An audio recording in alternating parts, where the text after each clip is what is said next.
يا هلا، تعالوا نحضر مدفون الدجاج بطريقة سهلة وسريعة وما بتاخد منا وقت وكتير كتير شهية ولذيذة. فيلا تعالوا معي في الفيديو. في البداية هون طلعت الدجاج نظفته كتير منيح، وهلا رح نجهز خلطة بهارات لحتى نحطها عليه. طبعا بتكون المدفون الدجاج من خضار كتير كتير روعة. يلا خليكم معي، تعالوا نشوف شو رح نعمل. تعالوا نجهز خلطة البهارات. جيبوا ورقة وقلم وسجلوها، كتير كتير روعة. في البداية هون رح أضيف الكمون مقدار معلقة كبيرة.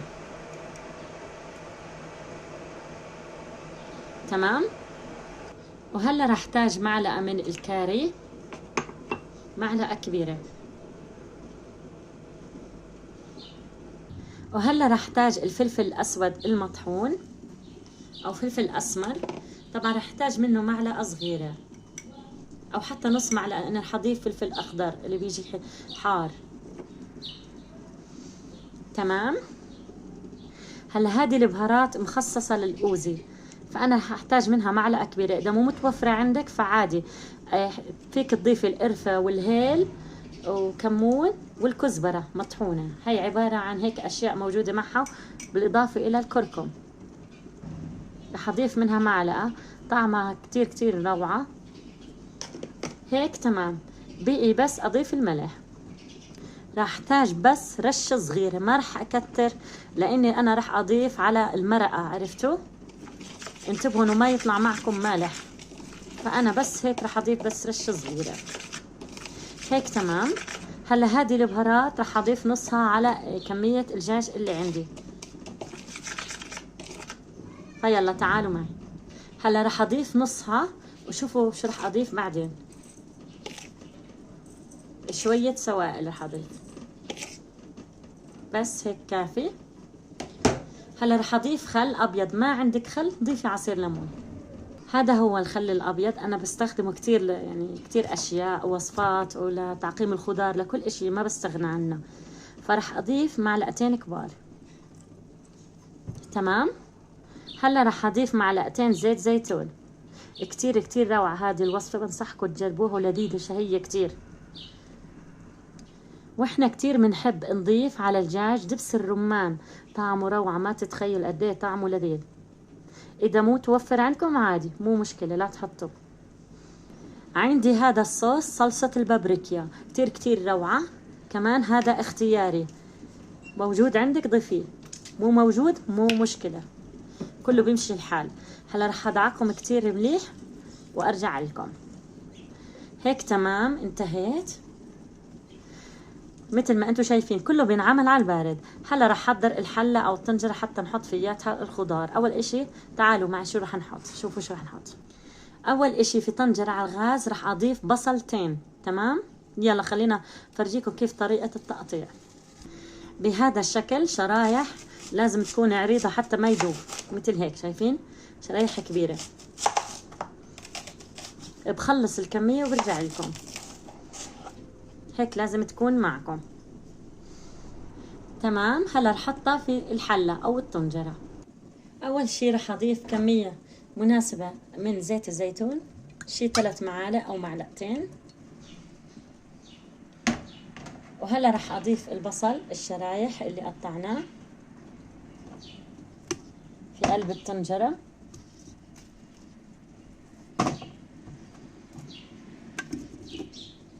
بهذا الشكل. تمام. تاني طبقة رح تكون البندورة او الطماطم، فرح اقطعها نفس الطريقة، شرايح شرايح بس تكون تخينة. يلا خلنا اجهزها. تمام. رح اضيفها فوق البصل. طبعا لسه ما شغلنا الغاز، على البارد كله بينعمل مثل ما قلت لكم، طريقة روعة ولا اروع.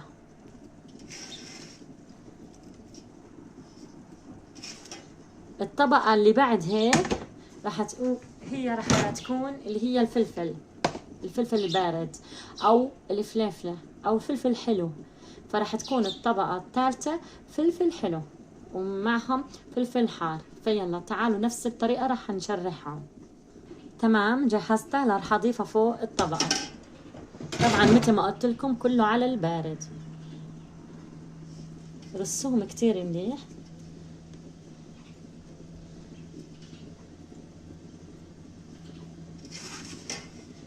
كتير كتير شهية هذه الأكلة، بنصحكم تجربوها، وطعمها وريحتها ولا أروع.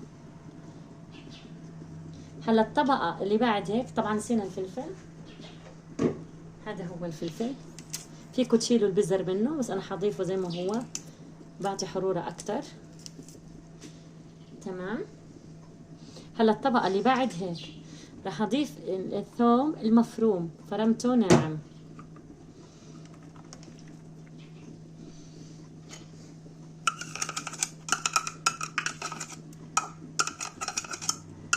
هلا الطبقة الأخيرة شو هي راح تكون؟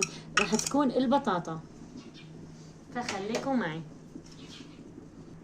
كمان نفس التقطيع لازم يكون كتير كبير. صلى على سيدنا محمد.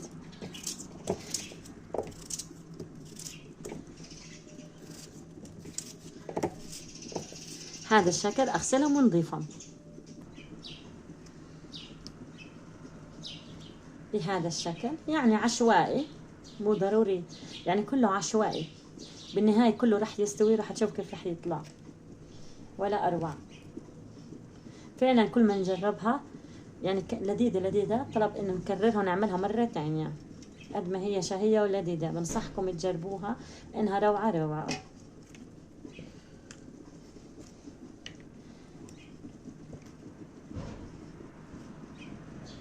تمام، شايفين؟ هلا رح اضيف البهارات اللي حطيناها على جنب على البطاطا حتى تعطي لون.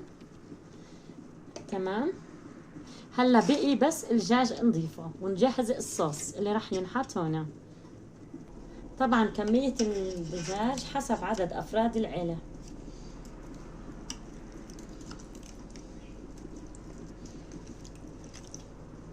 بسم الله.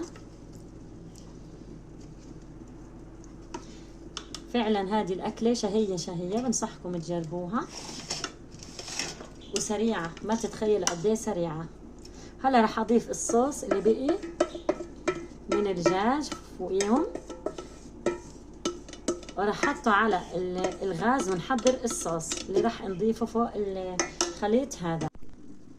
تعالوا شوفوا، راح نحطها بس 5 دقايق ونجهز الصوص. نغطيها طبعا. راح احتاج معجون البندورة او الطماطم هذا، او صلصة البندورة، راح احتاج منها 3 معالق. ماشي، يلا خلينا نحطها. راح نحتاج معلقة صغيرة من الكاري. راح احتاج الى البابريكا،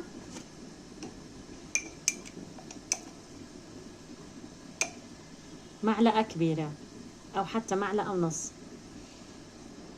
راح احتاج الى الكاتشب، طبعا راح نحتاج معلقة كبيرة، هذه الكمية كافية. وهلا راح اضيف مي مغلية لحديت يعني النص، ونضيفه لحتى يستوي الدجاج، فخليكم معي.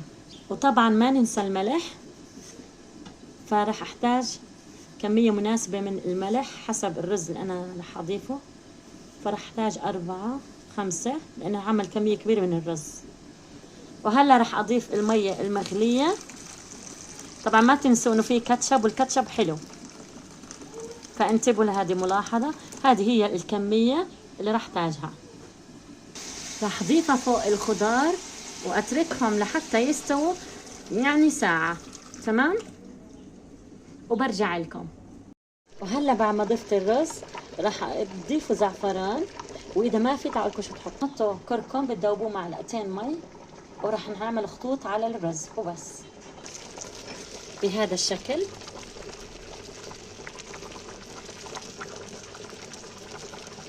وهيك تمام. بنغطيها ونتركها بس 3 ساعة.